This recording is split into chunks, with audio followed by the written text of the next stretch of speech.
Good morning guys. সকালে ঘুম থেকে উঠে আমার নিনজা স্টোর নিয়ে বেরিয়ে পড়ি দোকান যাওয়ার জন্য। গ্রামের সুন্দর দৃশ্য দেখতে দেখতে দোকান পৌঁছে গিয়ে ফোনটা চার্জে দেওয়ার পর খাবার খেতে চলে গিয়েছিলাম। খাবার খেয়ে আবার দোকানে চলে আসি।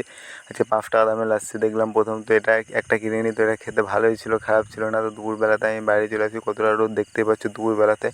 তো বাড়ি পৌঁছে যাই। বাড়ি পৌঁছে বোন এখানে কাঁদছিল, কারণ বোনকে একটু মেরেছিলাম।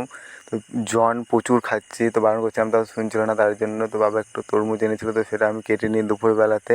তো কেটে ওটা আমি 1 পিস নিয়ে চলে আসি বাইরে দিয়ে খাওয়ার জন্য। ভিতরে প্রচুর গরম ছিল, তো আমি একটা আম বাগান নিয়ে চলে আসি। এই আমগুলো আর কিছুদিন পরে পেকে যাবে, আর 10-15 দিনের মধ্যে।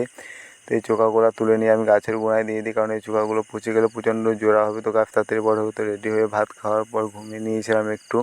তো ঘুম থেকে ওঠার পর আমি আবার দোকান যাওয়ার জন্য বেরিয়ে পড়ি। প্রচণ্ড রোদ ছিল এই দুপুরবেলাতে। একটা স্প্রাইট কিনে তো ফের খেতে খেতে মুড়ি আনতে চলে গিয়েছিলাম। তো মুড়ি নিয়ে চলে এসে আর কিছু প্লেন মুড়ি আর লঙ্কা, তো সেটা খাওয়ার পর আমি রাত্রিবেলা বাড়ি চলে আসি। তো গুড নাইট গাইস, ভালো লাগলে সাবস্ক্রাইব করে দিও।